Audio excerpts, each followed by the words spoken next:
દારૂના નશામાં ફૂલ સ્પીડે કાર હંકારનાર ચાલક સહિત 4 મિત્રોને પોલીસે ઝડપી પાડ્યા હતા।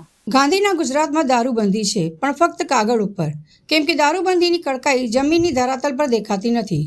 પરિણામે કાયદાની બીક વિના દારૂડિયાઓ વાહનો હંકારે છે અને અકસ્માત થતાં નિર્દોષોને ભોગ બનવું પડે છે। વડોદરા શહેરમાં દારૂના નશામાં ફૂલ સ્પીડે કાર ચલાવી રહેલ યુવક અને તેના 3 મિત્રોએ પોલીસે ઝડપી પાડ્યા છે। રેસકોર્સ ચકલી સર્કલથી નટુભાઈ સર્કલ જવાના રસ્તે મોડી રાત્રિના અકોટા પોલીસ રાત્રિ ફેરવણીમાં હતી। દરમિયાન મિર્ચ મસાલા ગલીની સામેના ભાગેથી ઇનોવા કાર ફૂલ સ્પીડે વાંકી ચૂકી આવી રહી હતી, જેને લઈ પોલીસે તેને રોકી હતી। કાર ચાલકની તપાસ કરતા તે પીધેલો હોવાનું જણાવ્યું હતું। આ ઉપરાંત અંદર બેસેલ 3 મિત્રો પણ પીધેલા મળી આવ્યા હતા।